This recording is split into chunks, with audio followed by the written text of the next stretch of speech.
ഇന്ന് എന്തായാലും ഞാനൊരു ഡിന്നർ കഴിക്കാൻ വേണ്ടി ഇറങ്ങിയാണ് കേട്ടോ. അപ്പം നിങ്ങൾ വിചാരിക്കും ഡിന്നർ എന്ന് പറയുമ്പോൾ ഈ നട്ടാപ്പകല് ഇവൻ എവിടെ പോവാണ് ഡിന്നർ കഴിക്കാൻ. ഇത് പകലല്ല കേട്ടോ, ഇത് വൈകുന്നേരം അറൗണ്ട് 8:45 9 മണി സമയമാണ്. അപ്പം ഞാനൊന്ന് ഡിന്നർ കഴിക്കാൻ പോകുന്നത് കുറച്ച് ദൂരമാണ്. ഞാൻ താമസിക്കുന്ന സ്ഥലത്തുനിന്ന് റോം സിറ്റിയിൽ നിന്ന് കുറച്ച് ദൂരമാണ്. അപ്പോൾ ഞാൻ ഡബിൾ ഡക്കർ ബസ്സിൽ കയറി യാത്ര തുടരുകയാണ്. ഒരു ചെറിയൊരു സൈഡ് സീനൊക്കെയാണ് ഇപ്പോൾ ഈ കാണുന്നത്, നിങ്ങളെയും കാണിച്ചുകൊണ്ടിരിക്കുന്നത്. എന്തായാലും ട്രാവൽ ടെക്കിൻ്റെ ഒരു പുതിയ വീഡിയോയിലേക്ക് എല്ലാവർക്കും സ്വാഗതം. ഇന്ന് ഒരു സ്ട്രീറ്റ് വാക്കൊക്കെ ചെയ്ത് നമ്മൾ ഒരു റെസ്റ്റോറൻറ്റിൽ ഡിന്നർ കഴിച്ച് തിരിച്ച് റൂമിലേക്ക് വരാം.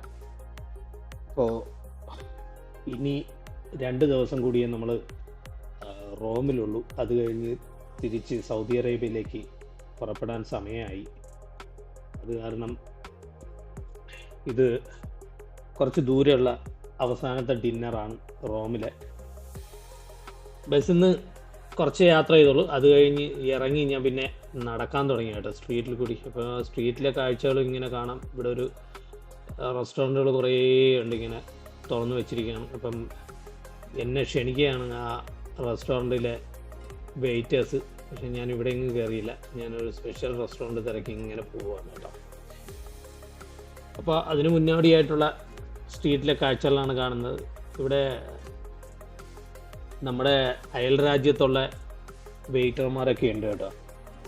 പുള്ളി ഇറ്റാലിയൻ വെയിറ്റർമാരല്ല, എനിക്കൊന്നും ഇറ്റലിക്കാരായ വെയിറ്റർമാരല്ല. അത് കുറച്ച് ഈ സെയിം കളറൊക്കെ ഉണ്ടെന്നുള്ളതേ ഉള്ളൂ. അവർ എനിക്ക് തോന്നുന്നത് ഈജിപ്ഷ്യൻസോ അങ്ങനെയൊക്കെയാണ്. ഇവിടെ കൂടുതൽ ഈജിപ്ഷ്യൻസ്, അത് കഴിഞ്ഞ് പിന്നെ ബംഗ്ലാദേശ് പൗരന്മാരാണ് കൂടുതലും കേട്ടോ. പിന്നെ ഈ ഡിന്നർ കഴിക്കുന്നതിനോടൊപ്പം എനിക്കൊരു ബാക്ക് പാക്കും വാങ്ങണം. അങ്ങനെ അതിനും കൂടിയാണ് ഞാൻ ഇറങ്ങി തിരിച്ചതെന്ന് പറഞ്ഞാൽ ഇനിയുള്ള യാത്രകളിൽ നല്ലൊരു ബാക്ക് പാക്ക് ഇല്ലാതെ യാത്ര ചെയ്യാൻ പറ്റില്ല. അതുമാത്രമല്ല, നമ്മൾ ഫ്ലൈറ്റിലേക്ക് യാത്ര ചെയ്യുമ്പോൾ ബാക്ക് പാക്ക് മാത്രമേ ചില ഫ്ലൈറ്റിലൊക്കെ അലൗഡ് ചെയ്യുള്ളൂ. എന്ന് പറഞ്ഞാൽ ബഡ്ജറ്റ് എയറിലാണ് നമ്മൾ കൂടുതലും യാത്ര ചെയ്യുന്നത്. കയ്യിൽ കാശൊക്കെ കുറവാണ്. ഇപ്പം എന്തായാലും പൈസ ചിലവാക്കി മാത്രമേ നമുക്ക് ബഡ്ജറ്റ് എയറുകളിൽ യാത്ര ചെയ്യാൻ പറ്റുള്ളൂ കേട്ടോ.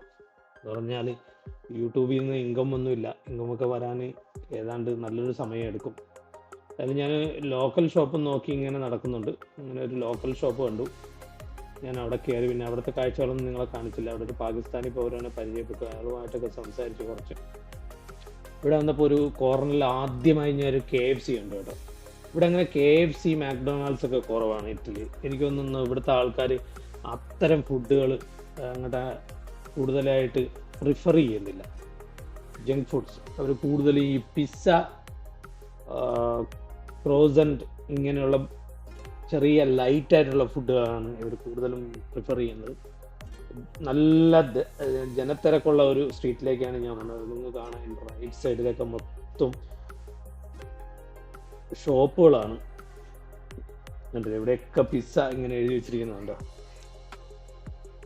അപ്പോൾ ഇതൊക്കെ കണ്ട് ഞാൻ നാവിൽ വെള്ളമൂറി ഇങ്ങനെ നടക്കുകയാണ് കേട്ടോ.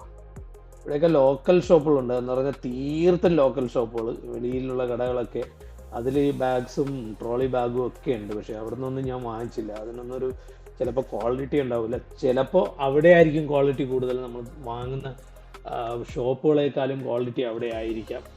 എന്ന് പറയുമ്പോൾ നമ്മൾ ഈ സ്ട്രീറ്റിൽ കാണുന്ന സാധനങ്ങൾ നമ്മൾ വളരെ വില കുറച്ചല്ലേ അതിനെ കാണാറുള്ളൂ. ഏതെങ്കിലും കടയിൽ കയറി നമ്മൾ വാങ്ങിച്ചു കഴിഞ്ഞാൽ അതിന് ഭയങ്കര വില കൂടുതലെന്നുള്ളതാണ് നമ്മുടെ മനസ്സിലെ ഒരു ധാരണ. ഇവിടെ ഒത്തിരി ഷൂ ഒക്കെ ഇരിപ്പുണ്ട് കേട്ടോ. എന്തായാലും നമ്മളിങ്ങനെ വാക്ക് ചെയ്തുകൊണ്ടിരിക്കുകയാണ് നമ്മുടെ റെസ്റ്റോറൻറ്റ് ലക്ഷ്യമാക്കി. ഒരു കുറച്ച് ദൂരമുണ്ട്, ഒരു 1/4 കിലോമീറ്റർ ഉണ്ട് സ്ട്രീറ്റിൽ കൂടി ഇങ്ങനെ നടക്കാൻ. ഇപ്പം ഞാനത് ലക്ഷ്യമാക്കി ഇങ്ങനെ നടന്നുകൊണ്ടിരിക്കുകയാണ്. അപ്പോൾ ഞാനൊരു വാച്ച് കട കണ്ടു. ഞാനിങ്ങനെ വാച്ച് ഒക്കെ നോക്കി ഇങ്ങനെ നിൽക്കുകയാണ്. അത്യാവശ്യം നല്ല വാച്ചുകളാണ്. ഒരു മര്യാദ വിലയൊക്കെ ഉള്ളൂ. 100 യൂറോയൊക്കെ ഉണ്ട് വാച്ചിൻ്റെ വില. ഇത് കണ്ടോ, നിറച്ചും റെസ്റ്റോറൻറ്റാണ്. ഇവിടെയുണ്ട് ഒരു ബാഗ് ഷോപ്പ്, അങ്ങനെ ട്രോളി ബാഗിൻ്റെയൊക്കെ ഒരു ഷോപ്പുണ്ട്. എവിടെ നോക്കിയാലും സുവിനീറുകൾ മാത്രമേ ഉള്ളൂ. കണ്ടോ, എല്ലായിടത്തും സുവിനീർ. ഇത്രയ്ക്കും സുവിനീർ വിൽക്കാൻ വിൽക്കാനും മേടിക്കാനും ആൾക്കാർ ആരാണെന്ന് എനിക്ക് അതാണ് മനസ്സിലാകാത്തത്. എവിടെ നോക്കിയാലും ഞാനിവിടെ ഒരു മൊബൈൽ കട കണ്ടു.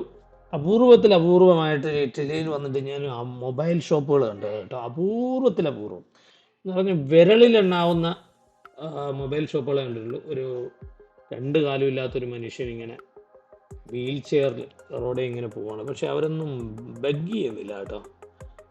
ആരുടെ നമ്മുടെ നാട്ടിലെ പോലെ ഈ രണ്ട് കാലും ഒക്കെ ഇല്ലെന്നുണ്ടെന്നുണ്ടെങ്കിൽ ഞാൻ പല രാജ്യങ്ങളിലും കണ്ടിട്ടുള്ളതെന്ന് പറഞ്ഞാൽ അവരിങ്ങനെ ബഗ് ചെയ്യുന്നതാണ്. പക്ഷേ ഇവരൊന്നും ബഗ് ചെയ്യുന്നില്ല. ഇവർക്കൊക്കെ ഇനി ഗവൺമെൻറ് എന്തെങ്കിലും പ്രത്യേക അലവൻസ് വല്ലതും കൊടുക്കുന്നുണ്ടോ എന്നറിയില്ല. അതുകൊണ്ടായിരിക്കും ചിലപ്പോൾ ഇവർ ബഗ് ചെയ്യാത്തത്. ഈ വാക്കിംഗ് സ്ട്രീറ്റുകളെല്ലാം നോക്കി ഈ റെസ്റ്റോറൻറ്റുകൾ ഇങ്ങനെ കൈയേറിയിരിക്കുക. ഒരു സ്ഥലത്തും റെസ്റ്റോറൻറ്റ് ആ ഷോപ്പിനുള്ളിലല്ല, ഔട്ട്സൈഡിലുള്ള സ്ഥലം കൂടെ ചേർത്താണ് ഇവർ റെസ്റ്റോറൻറ്റ് നടത്തുന്നത്. നിങ്ങൾക്ക് നോക്കിയാൽ അറിയാം. ചെറു കാറുകളാണ് ഇവിടെ കൂടുതലും കേട്ടോ. ചെറു കാറുകളാണ് ഞാൻ കണ്ടത്. ഈ റോഡ് കണ്ടോ, ഈ റോഡിൽ കൂടിയാണ് ഡ്രാമുകൾ ഇങ്ങനെ പോകുന്നത്. ഡ്രാമ് മറ്റുള്ള വാഹനങ്ങൾ, ഡ്രാമിൻ്റെ മേളിൽ കൂടെ ഇലക്ട്രിക് ലൈൻ ഉണ്ടാക്കിയിട്ടുണ്ട്. നോക്കിയേ, ഒരു പ്രത്യേകിച്ച് ഒരു ലൈനൊന്നും വലിച്ചിട്ടില്ല. ആ ഒരു ക്രോസ് ചെയ്ത് ബിൽഡിങ്ങുകളെ ക്രോസ് ചെയ്ത് ഈ ലൈൻ ഇങ്ങനെ വലിച്ചിട്ടുണ്ട്. ആ ലൈനിൽ തന്നെയാണ് സ്ട്രീറ്റ് ലൈറ്റും ഡ്രാമിലുള്ള ഇലക്ട്രിക് ലൈനും ഒക്കെ പോയിരിക്കുന്നത് കേട്ടോ. എവിടെ നോക്കിയാലും സുവനീർ ഷോപ്പ് നിങ്ങൾ നോക്കില്ലേ, ടോട്ടലി എന്താ പറയുക, സുവനീർ ഷോപ്പുകളാണ് ഏറ്റവും കൂടുതൽ. അതിലെന്തോ എനിക്ക് തോന്നുന്നു അധികമായ ലാഭം എന്തുകൊണ്ടെന്ന് തോന്നുന്നു. അതാണ് ഇവരിങ്ങനെ ഇത് വാങ്ങിച്ച് സ്റ്റോക്ക് ചെയ്തിരിക്കുന്നതും ഷോക്കേസുകളിൽ ഇങ്ങനെ വെച്ചിരിക്കുന്നത്. എല്ലാത്തിനും €1 ഉള്ളൂ. ഏതെടുത്താലും €1 പക്ഷെ €1 എന്ന് പറയുമ്പോൾ അവർക്ക് എനിക്ക് തോന്നുന്നത് പകുതി യൂറോയ്ക്കും കണ്ട് കിട്ടുമെന്ന് തോന്നുന്നു. നടക്കുന്ന ഏരിയയിൽ മൊത്തം റെസ്റ്റോറൻറ്റ് കേട്ടോ. ഞാൻ ഈ റെസ്റ്റോറൻറ്റ് ഏരിയയിലാണ് ഇത് വന്നിട്ടുള്ളത്. എനിക്കും പോകേണ്ടതൊരു ട്രഡീഷണൽ റെസ്റ്റോറൻറ്റിലാണ്. എന്തായാലും ഇന്ന് ട്രഡീഷണൽ ഫുഡാണ് കഴിക്കാൻ പോകുന്നത്. എന്തായാലും നിങ്ങൾക്ക് അറിയാമല്ലോ ഇറ്റാലിയൻ ട്രഡീഷണൽ എന്താണെന്ന് നിങ്ങൾക്ക് എല്ലാവർക്കും അറിയാം. ഇവിടെയൊക്കെ ഈ കടകളിലും മതിലുകളിലും ഒക്കെ ഇങ്ങനെ എഴുതി വെച്ചിട്ടുണ്ട് കേട്ടോ. ഇതൊരു ഇന്ത്യയിൽ നടക്കുന്നത് പോലെ തന്നെ എവിടെ നോക്കിയാലും ഈ സ്പ്രേ പെയിൻറ് കൊണ്ട് എഴുതിയത് മാത്രമേ കാണാറുള്ളൂ. സ്റ്റിക്കറുകളൊന്നും അങ്ങനെ ഒട്ടിച്ചിട്ടില്ല. പൂട്ടിക്കിടക്കുന്ന കടകൾ, മതില്, അതിലെല്ലാം അവരുടെ കരവിരുതുകൾ ഇങ്ങനെ നടത്തിയിട്ടുണ്ട്. ഒരു ഭയങ്കര പട്ടിയെ കൊണ്ടുവരുന്നു. എൻ്റെ പൊന്നു, ഇത്രയും വലിയ പട്ടികളൊക്കെ സ്ട്രീറ്റിൽ കൂടെ കൊണ്ടുപോകുമ്പോഴത്തേക്ക് അത് വലിയ ഡേഞ്ചർ അല്ലേ? ആൾക്കാരെ എങ്ങനെ കടിക്കുകയോ വല്ലതും ചെയ്ത് കഴിഞ്ഞാൽ എന്ത് ചെയ്യും? ഒരു സേഫ്റ്റി ഇല്ല പട്ടിക്ക്. ആകെ അതിൻ്റെ കഴുത്തിലൊരു ബെൽറ്റുണ്ട്, അയാളൊരു ചെയിൻ ഇട്ട് പിടിച്ചിരിക്കുന്നു, അത്ര മാത്രമേ ഉള്ളൂ. എന്നാൽ അതിൻ്റെ മുഖമെങ്കിലും കവർ ചെയ്തിട്ട് കൊണ്ടുവരണ്ടേ? ഡേഞ്ചർ പട്ടികളാണ്. പറയാൻ പറ്റില്ലല്ലോ ഈ പട്ടി എപ്പോഴാണ് ചാടി ആൾക്കാരെ പിടിക്കുന്നതെന്ന് എന്താണെന്നൊന്നും പറയാൻ പറ്റില്ല. എന്തായാലും ഇവിടെ ഇവരുടെ ഒരു സന്തത സഹചാരിയാണ് പട്ടി. അതുകൊണ്ട് പട്ടിയെ കൊണ്ട് ഇങ്ങനെ നടക്കുകയാണ്. എന്തായാലും ഞാൻ റോഡ് ക്രോസ് ചെയ്യാൻ വേണ്ടി ശ്രമിക്കുകയാണ്. ഇവിടെ അടുത്ത സിഗ്നലാണ്. ഈ സിഗ്നലിൽ നിന്ന് എനിക്ക് റോഡ് ക്രോസ് ചെയ്ത് അടുത്ത ഏരിയയിലേക്ക് പോകണം കേട്ടോ. ഇത് ഈ ടൂറിസ്റ്റ് ബസ്സിൻ്റെ ആളെ പിടിക്കാനുള്ള ആൾക്കാരാണ് ഇങ്ങനെ നിൽക്കുന്നത്. നിങ്ങൾക്ക് കണ്ടാൽ മനസ്സിലാവുന്നത്. ഇതാണ് ടൂറിസ്റ്റ് ബസ്സിൻ്റെ ഡെസ്റ്റിനേഷനാണ് ഈ കാണുന്നത് കേട്ടോ. ഡബിൾ ഡെക്കർ ബസ്സിൻ്റെ ഡെസ്റ്റിനേഷനാണ്. ആ ഡെസ്റ്റിനേഷനിൽ എല്ലാ കമ്പനികളുടെയും സൈൻ ബോർഡ് അവിടെ വെച്ചിട്ടുണ്ട്. അതുവഴി ബസ് പോകുന്നുണ്ട്. ഈ സൈൻ ബോർഡും ഉണ്ടാവും, അത്രയും ക്യാൻവാസ് ചെയ്യാനുള്ള ആൾക്കാരും അവിടെ ഉണ്ടാവും.